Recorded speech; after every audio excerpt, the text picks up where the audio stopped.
늘 바쁘고 시간이 부족한 현대인들에게 시간의 우선순위를 잘 정해서 일을 추진하는 거 너무나 중요하죠. 찰스 엄웰의 늘 급한 일로 쫓기는 삶이라는 책을 보면요, 늘 일상에 쫓기는 현대인들, 그들에게 있어서 시간의 우선순위를 잘 정하는 것은 영적으로도 그것이 얼마나 중요한가를 이 책에서 잘 소개하고 있습니다. 찰스 엄웰은 이 책에서요, 일에 대해서 크게 세 가지가 있다라고 말합니다. 첫 번째는 뭐냐, 중요하고 긴급한 일이 있죠. 그것은 중요한 결과를 초래하는 일이기 때문에, 또 즉각적인 행동을 요구하기 때문에 당연히 최우선 순위를 두고 일을 해야 한다는 것입니다. 이를테면 어떤 계획표에 없을지라도 정말 우리가 가장 중요하게 여기는 어떤 그런 문제, 아니면 위기, 어떤 그 마감 시간이 임박한 그런 일들, 이런 것들은 우리에게 중요하고 긴급한 일이죠. 두 번째는 중요하나 급하지 않은 일이 있습니다. 이런 것은 즉각적인 행동을 요구하지 않지만 높은 우선순위를 갖는다라는 거죠. 예를 든다면 계획을 설정하고 또 그 일의 목표를 수정하는 일들, 그리고 어떤 사람과 사람과의 관계를 증진시키는 일 등이 바로 중요하나 급하지 않은 일에 포함되어지죠.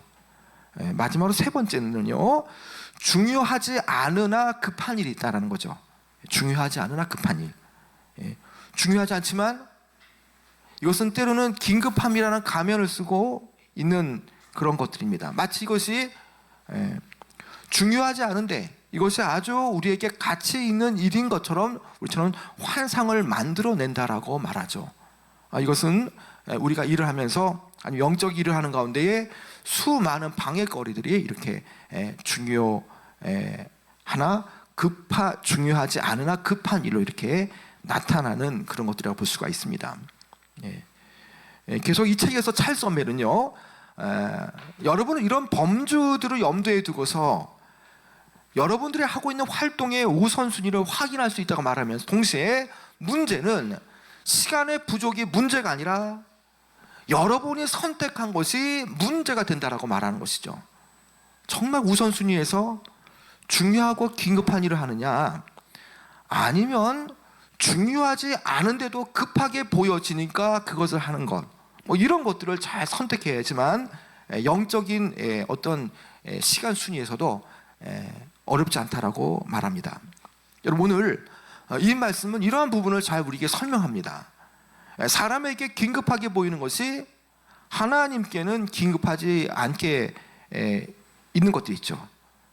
사람에게는 그렇게 중요하게 보이지 않으나 하나님께는 긴급하고 중요한 것으로 생각되어지는 것들이 있다는 겁니다. 오늘 말씀은 이런 예수님의 가장 우선하고 긴급한 일에 대해서 함께 좀 말씀을 나눠보도록 하는데요, 예수님의 그 어떤 명성은 점점 더 넓은 쪽으로 퍼져갑니다. 우리가 읽었던 말씀의 앞부분을 보게 되어지면, 이 베드로의 장모가 열병이 걸렸을 때에 고침받았고, 그리고 많은 병자들이 예수님께 몰려와서 치유받는 그런 일들이 나타나는 것이죠. 예수님께서는 시간이 지나고 또 해질 무렵까지도 병자들이 몰려오기 때문에 그들에게 일일이 안수기도를 하시면서 고쳐주시는 사역을 했고요, 그리고 또 귀신을 쫓아내시는 축사 사역을 하셨습니다. 예수님께서 이처럼 자신에게 몰려오는 수많은 사람들에 대한 고통과 어려움을 해결해 주셨죠. 이런 소문들은 삽시간에 이 유대 전역으로 퍼지게 되었습니다. 그리고 특별히 예수님의 주된 이 사역 활동 무대가 되어지는 이 가버나움 지역에는요, 많은 사람들이 종종 자신의 문제를 해결받기 위해서 예수님께 이렇게 찾아오는 경우가 많았었죠. 그런데 어떤 일인지 이번에는 예수님을 찾으러 왔지만 예수님을 만나는데 실패했습니다. 여러분, 왜 그러겠습니까? 왜 그렇습니까? 그것은 예수님께서 사람이 없는 한적한 곳에 가셨기 때문이라는 것이죠. 자, 그 내용이 42절에 나와 있는데 한번 읽어볼까요? 42절 시작. 날이 밝음에 예수께서 나오사 한적한 곳에 가시니 무리가 찾다가 만나서 자기들에게서 떠나시지 못하게 만류하려 하매. 자, 예수님께서는요 많은 환자들을 일일이 다 치료하셨고 또 밤을 보내신 이후에도 너무나 지쳤지만 그러나 한적한 곳으로 가셨죠. 예수님의 주된 사역은 가르치고 전하고 또 이 귀신을 떠나보내고 또 병을 고치는 그런 일들이었습니다. 그런 가운데에도 예수님께서는 지치시지만 매번 하나님의 능력과 어떤 그 재충전을 받기 위해서 늘 예수님께서 습관대로 날이 밝을 쯤 그 미명에 한적한 곳에 가셔서 기도를 하셨던 것이죠. 만약에 예수님께서 이처럼 바쁘신 사역 가운데에 하나님과 영적으로 교제하지 않는다면, 주님과의 만남이라는 그 기도를 하지 않는다면 과연 어떻게 예수님께서 이 모든 사역을 감당할 수가 있겠습니까? 그렇기 때문에 예수님은 때에 따라서는 모든 사람들이 잠든 시간에, 아무도 활동하지 않는 시간에 그 기도 시간을 확보하여서 일찍 한적한 곳에서 기도를 하셨다는 것입니다. 그런데 예수님께서 한적한 곳에 기도하실 때에 어떻게 알았는지 거기에까지도 무리들이 찾아와서 예수님을 만나러 왔다는 것이죠. 42절 중반절에 보면요, 무리가 찾다가 만나서라는 말이죠. 예수님을 찾으러 온 사람들은 다름 아닌 가버나움의 무리들이었습니다. 무리들이 한적한 곳에 기도하고 계셨던 예수님을 찾았던 것이죠. 아마도 정황을 이뤘던 것 같습니다. 많은 무리들이 베드로가 있는 것을 보고 또 베드로가 예수님을 찾으러 가는 것을 보았고, 무리들은 베드로를 따라서 오다 보니까 예수님을 발견했던 것이죠. 그리고 그들은요, 예수님을 찾자마자 그들은 예수님께 이러한 요구를 합니다. 이 42절 하반절에 보면요, 자기들에게서 떠나시지 못하게 만류하려 하매. 여러분, 이 의미가 우리가 좀 새겨들어야 될 의미가 있는데요, 여기에 만류하다라는 의미는요, 헬라어로 카테이콘이라는 말인데, 이것은 붙잡다, 제지하다, 방해하다는 뜻입니다. 다시 말하면 무리들이 예수님께서 자신들의 마을을 떠나지 않도록 아주 강하게 제지했다는 뜻이 여기에 포함되어 있죠. 여러분, 이 많은 무리들이 왜 예수님께서 자신들을 떠나지 않으시도록 강하게 제지를 했겠습니까? 무리들이 예수님을 떠나지 못하도록 만드셨던 그 이유는 엄밀하게 말하면 예수님께서 그들의 구원자가 되시고 생명을 주시는 그런 메시아이기 때문에 찾으러 온 것이 아니라 단지 더 많은 이적을 보기 위해서 예수님께 찾아왔다는 겁니다. 단지 오병이어의 이적 같은 어떤 육신의 문제를 해결받기 위해서, 아니면 육신의 안위와 육신의 문제를 해결받는 그 심산에서 예수님을 찾으러 왔다는 것이죠. 여러분, 이 상황을 한번 생각해 보시기 바랍니다. 예수님의 한마디 말씀으로 오랫동안 고침받지 않았던 그런 병자들이 고침받았고, 오랫동안 눌렸던 귀신 들린 사람이 예수님의 그 축사 이적을 통해서 오랫동안 필요로 했던 그 문제가 체험받는 그런 역사가 떠나가는 것을 봤죠. 이런 것을 다 봤던 가버나움 사람들이 이 모든 육신의 문제가 해결받는 상황에서 감히 누가 예수님을 떠나보내기를 원할 사람이 과연 누가 있겠습니까? 그래서 많은 사람들이 더 많은 기적을 보기 위해서 예수님께 다른 마을로 가시지 말 것을 아주 간곡하게 간청하고 있다는 겁니다. 여러분, 이것은요, 단지 자신들의 필요에 의해서 예수님을 찾는 모습이죠. 그러나 이것을 바꿔 말하면요, 언제든 예수님께서 자신의 필요를 채워주시지 않으면 언제든지 예수님을 떠날 수 있는 사람이라는 것을 우리에게 보여주죠. 그동안 예수님께서는요, 가버나움을 기반으로 해서 사역을 진행하셨습니다. 아픈 병자를 고쳐셨고요, 귀신을 떠나가 계셨고, 많은 사역을 하실 때마다 그 지역 사람들로부터 폭발적인 인기와 또 그런 많은 지지를 받으셨죠.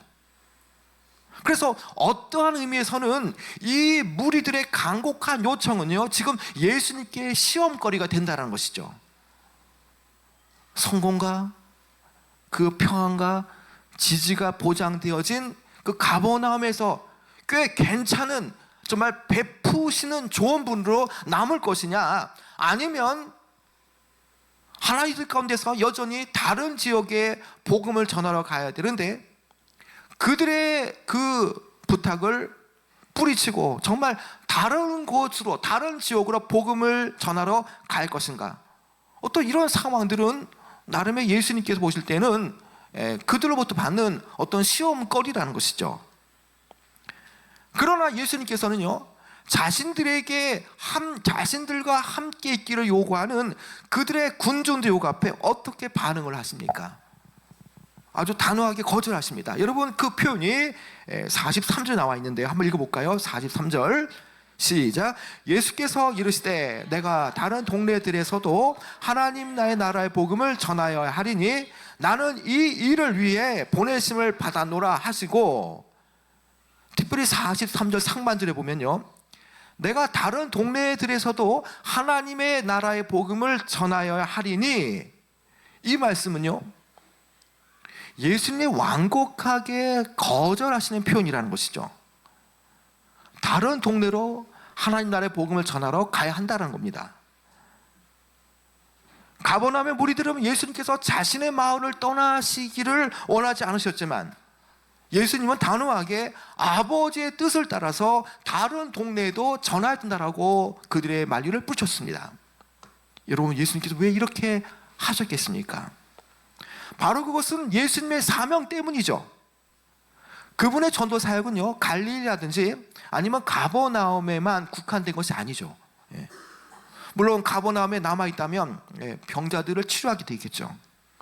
그러나 예수님께서 오신 목적은 하나님의 나라의 복음을 전하시기 위해서 오셨던 것이고, 그 기적과 치료 물론 좋습니다. 그러나 그 기적과 치료는 하나님의 나라가 이 땅에 임했다는 것을 증거할 뿐이지만 예수님의 오신 궁극적인 목적은 아니라는 거죠. 예수님께서는 죽은 자를 살리기 위해서, 흑암과 사망에 있는 자를 구하기 위해서 이 땅에 오셨습니다. 그런 차원에서 예수님께서 보실 때는 이곳에서 복음을 어느 정도 전했고 계속 이곳에 머무른다면 다른 지역에서 지금 그 죽어가는 영혼들을 구원할 수 없다라는 것이죠. 그래서 우선순위의 문제에서 지금은 여기에 머물 때가 아니라 다른 곳에 가서 복음을 전하는 것이, 바로 한 영혼을 구원하는 것이 더 우선하고 긴급하고 중요하다라고 말씀하고 계시는 것이죠. 예수님께서 생각하시는 것은요, 지금 무리들이 생각하는 것 그 이상입니다. 지금 복음을 듣지 못해 죽어가는 영혼들을 주님께서는 생각하셨던 것이죠. 여러분, 예수님께서 말씀하신 바를 한번 잘 생각해 보시기 바랍니다. 지금 이 지점에서요, 예수님의 사명과 그들이 바라고 있는 것이 충돌하고 있죠. 예수님의 생각과 무리들의 가치관이 지금 서로 충돌하고 있다는 겁니다. 근데 예수님께서 이러한 판단의 근거를 왜 하셨습니까? 왜 지금 고통받고 있는 그들의 필요를 채워주는 것보다 복음을 듣지 못하여서 그 죽어가는 영혼을 살리는 것이 더 주님께서 보실 때는 더 우선한다는 것이죠. 하나님 나라의 복음을 전하는 것만큼 더 우선되고 긴급한 것이 없다는 것을 주님은 우리에게 말씀한다는 겁니다. 이런 어떤 한 남자가 밤중에 잠을 깨어서 보니까 바로 이웃집에서 연기가 나는 것을 발견했죠. 집이 불타고 있었습니다. 근데 그 집안에는 여전히 잠든 사람이 있어서 지금 불이 나고 있다는 사실을 모르고 있죠. 그때에 그 남자는요, 큰 소리를 외치면서 불이오라고 말하면서 그 집으로 달려가 이웃들을 깨우고 결국 모든 그 집에 있던 사람들은 무사히 대피할 수 있었습니다. 여러분, 복음 전파는 그렇다는 겁니다. 마치 이웃집에 불이 타고 있는데 그들은 영적으로 잠이 들었기 때문에 그들 스스로 일어날 수가 없습니다. 내가 지금 이런 상황에 처해 있다는 것을 모르죠. 먼저 깨어있는 사람들이 가서 흔들어 깨워야 되는 겁니다. 그들이 구원받을 수 있도록 복음을 전해야만 한다는 겁니다. 여러분, 우리 주변에 얼마나 많은 영적인 불 속에 갇혀있는 잠자는 사람들이 얼마나 많습니까? 그들을 구원하지 못한다면 그들은요, 영원한 그 지옥에, 영원한 멸망에 이룰 수밖에 없다는 겁니다. 그래서 이 전도는 미뤄서 되는 것이 아니라는 것이죠. 가장 시급하고 중요한 것이기 때문에 우리는 무엇보다도 우선순위에서 이 일에 더 가치를 두고 우리는 이 일에 열심을 내야 되는 것입니다. 예수님께서 다른 마을로 서둘러 가셔서 복음을 전하셨던 그 이유도 뭡니까? 다른 마을에도 복음을 듣지 못해서 지금 죽어가는 영혼들이 있기 때문이라는 것이죠. 그렇기 때문에 우리도 한 사람이라도 더 구원하기 위해서 이런 예수님의 그 아주 중요한 긴급한 그 마음을 품고 우리도 복음을 전하러 나가야 됩니다. 이제 12월 1일 세대명 주일 앞두고 있죠. 여러분, 우리가 이 예수님께서 가장 중요하게 여기고 시급하게 여겼던 이 생명을 살리는 일에 우리는 열심을 다해야 됩니다. 이제 이번 주부터는요 1차 만남이 시작되어지죠. 오늘 여러분들이 나눠드린 초청장과 또 여러분들이 구입하신 선물을 가지고 이제 불신자를 향해서 나의 태신자를 향해서 나의 베스트를 위해서 이제 여러분들이 나가게 되어질 겁니다. 여러분, 그들 복음을 들으러 나오지 않는다면 정말 이 불타는 지옥에 들어가는데 이것만큼 긴급하고 중요한 것이 과연 어디 있겠습니까?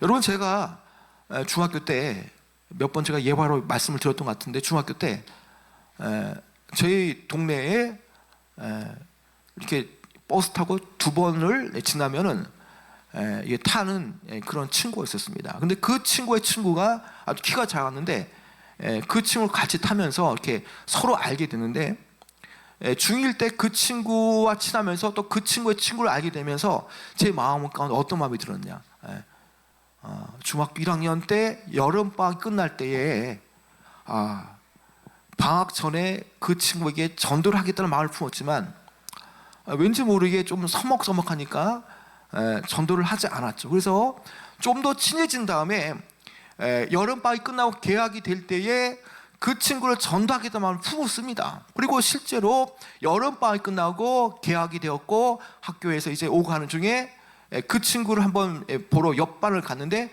그 친구가 이게 보이지 않죠. 여러 날이 지나도 그 친구가 보이지 않아서 제 친한 친구에게 그 친구 어떻게 했냐 물어보니까 그 친구가 여름방학 때 더워서 연못에서 수영을 하다가 빠져 죽었다는 겁니다.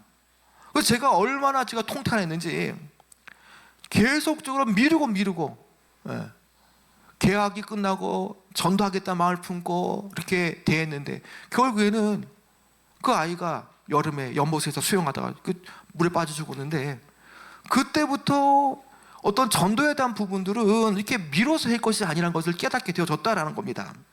여러분, 오늘 산다고 하지만 그들이 정말 내일 살 수 있지 어떻게 합니까? 올해 살지만 내년에 그들이 살 수 있다고 누가 과연 보장할 수 있겠습니까?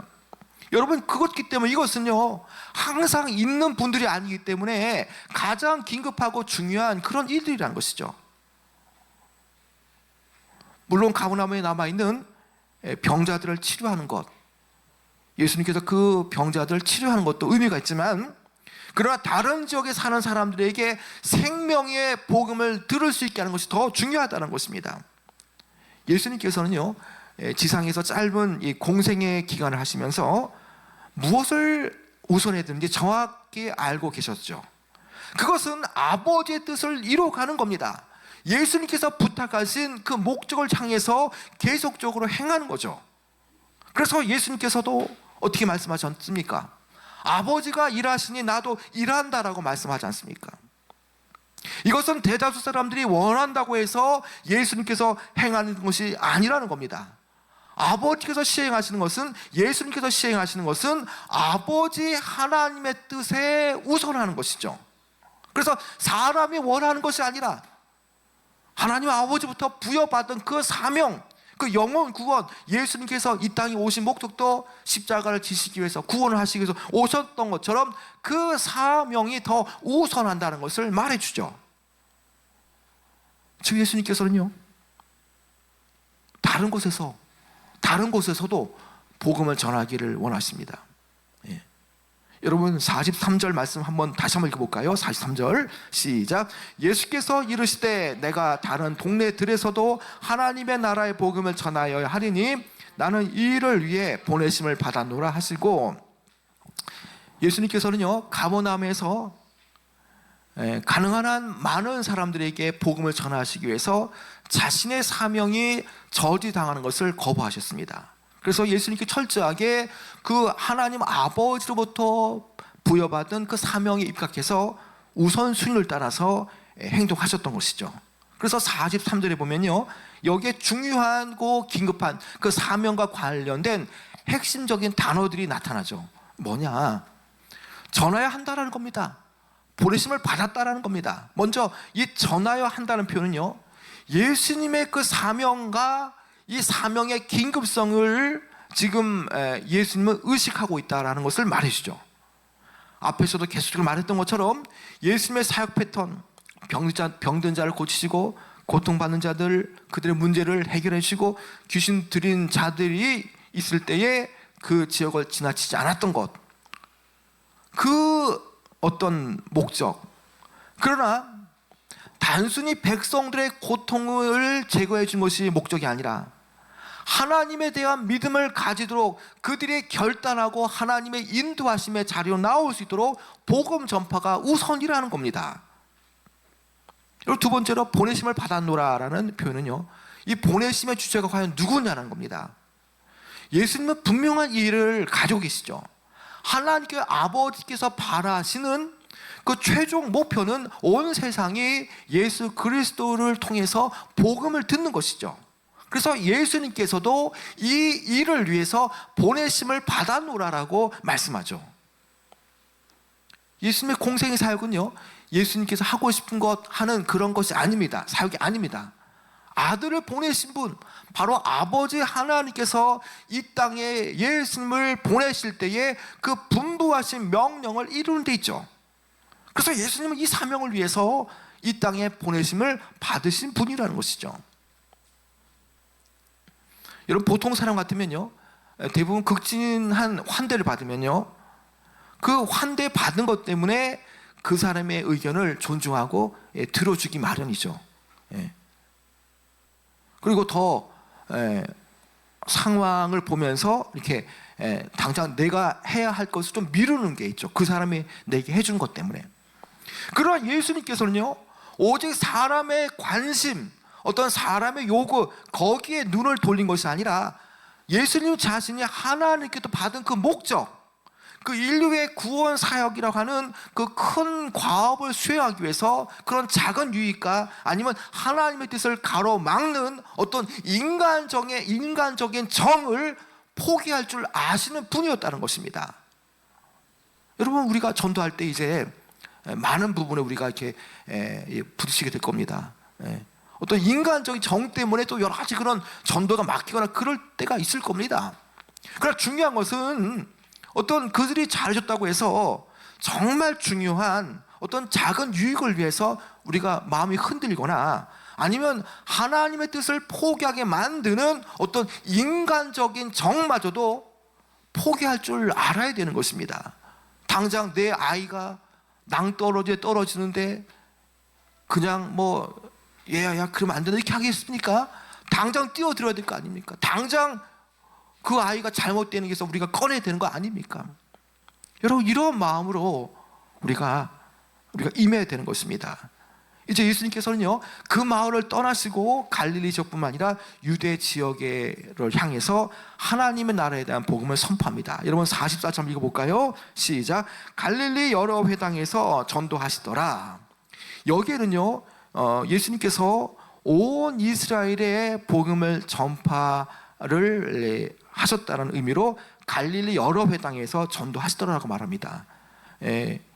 개역개정 성경에는 갈릴리로 말하고 있지만 예전 성경에는요, 유대 전역이라고 말하고 있습니다. 유대 지역. 그러니까 갈릴리 여러 회당이라고 말하지만 예전 성경이라든지 원문에 보면은 유대 여러 지역이라고 말씀하시는 것이죠. 그러니까 결국 예수님은 어떤 인간적인 정들 아니면 그들의 어떤 요구, 어떤 고통을 해결해 주는 그런 것이 아니라 아버지의 원하시는 더 중요하고 긴급한 사역을 위해서 복음을 전하러 다른 지역으로 떠나셨다는 것을 우리가 볼 수가 있는 것이죠. 이제 좀 말씀을 맺도록 하겠습니다. 예수님께서는요, 어디로 가시든지 가버나움에서 행하셨던 것처럼 많은 사람들의 병을 고쳐주시고 귀신을 쫓아내셨습니다. 그리고 그 기적들은 많은 상처와 아픔을 가진 고통당하는 자들에 대한 예수님의 사랑을 대변하죠. 그러나 그것이 다 전부가 아니라는 것입니다. 사람들은 당장 병이 떠나고 귀신으로부터 자유함을 누리는 것을 누릴 수 있을지 모르지만 예수님께서 생각하시는 우선적인 것은 뭐냐? 복음이 전해지지 않은 것에 시급하게 복음을 전파하러 가시는 것입니다. 그래서 수많은 지역에 주님은 가시고자 했던 것입니다. 이 일을 위해서 예수님께서 오셨고, 이 일을 이루시기 위해서 전도하셨고, 이 일을 위해서 주님은 십자가에 달려 희생하셨던 것이죠. 여러분, 우리는 예수님께서 교회의 머리가 되시고 우리는 예수님의 제자가 되기 위해서 주님을 따르는 사람들입니다. 그래서 교회의 존재 목적, 그리고 사람의 존재 목적을 우리는 분명히 생각해 봐야 하는 것입니다. 예수님께서 우선순위로 여겼던 것을 따라가는 자가 진정한 제자들이라는 것이죠. 예수님께서 행하셨던 가장 긴급하고 중요했던 그 생명을 구하는 일, 바로 거기에 우리 교회의 목적이 있고 여러분들의 존재의 목적이 여기에 포함되어 있다는 것입니다. 여러분, 우리는 지금 이 땅에 우리의 몸이 있습니다. 그러나 우리의 의식은요, 하늘의 의식을 두고 있어야 되는 것입니다.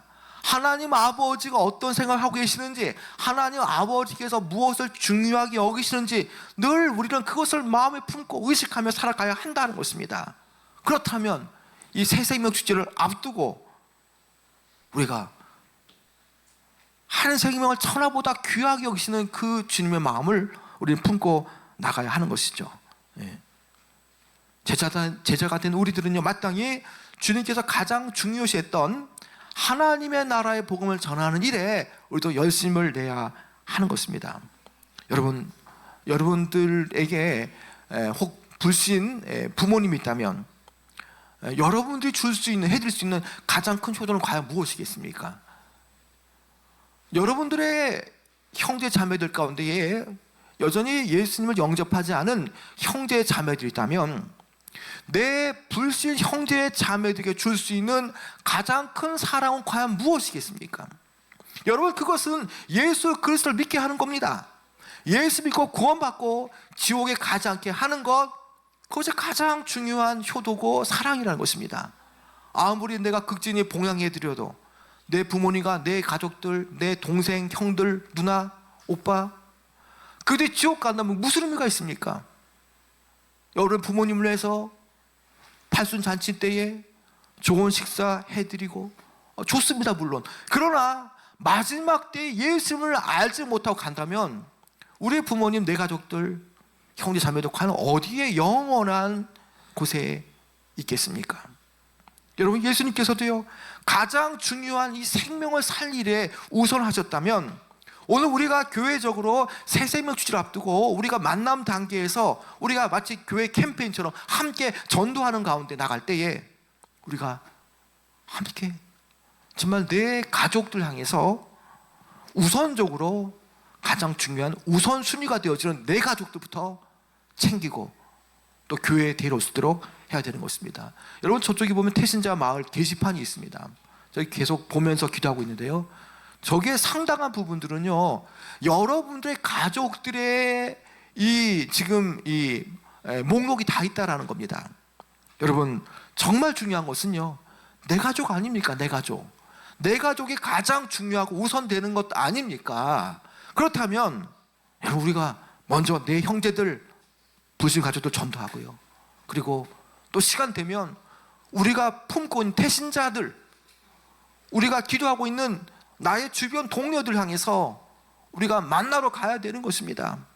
그리고 언제까지 평생을 같이 할 수 있는 거 아니지 않습니까? 여러분, 불신 가족들, 형제들에게 또 불신 믿지 않는 우리의 주변 동료들에게 주께서 우선적으로 당부하신 가장 긴급하고 중요한 이 생명을 살 일에 여러분 열심을 내길 바랍니다. 여러분 때문에 죽기 직전에 예수님 영접해서 여러분 부모님 천국 간다면, 천국에서 여러분을 만난다면 여러분의 부모님이 얼마나 감사하겠습니까? 너 때문에 내가 천국 왔다. 너 때문에 내가 하나님의 그 영원한 평강 가운데 있다. 얼마나 기뻐하시겠습니까? 여러분, 바로 이것이 본질입니다. 이것이 가장 중요한 겁니다. 여러분, 그래서 오늘 이 말씀 붙잡고 우리는 주님의 제자가 되어지는 사람들 아닙니까? 예수님께서 가장 중요하게 여겼던 생명을 살리래 여러분 열심을 내기 바라고요. 특별히 이 새 생명 주제 때 여러분 꼭 결실하셔서 이번만큼은요 더 이상 미룰 수 없습니다. 언제까지입니까? 우리가 2018년부터 우리가 새 생명 주제 했지 않습니까? 코로나 때 못했지만 지금 몇 년째입니까? 그런데 계속적으로 우리 어떻게 믿지 않는 불신 아버님, 어머님, 내 가족들 미룰 수 있겠습니까? 우리의 이웃들 어떻게 우리가 미룰 수 있겠습니까? 여러분, 이번만큼은요 꼭 주님께서 당부하신 가장 긴급하고 중요한 이 전도 생명을 살리래 여러분 열심을 내시는 귀한 여러분 되어지길 축원합니다.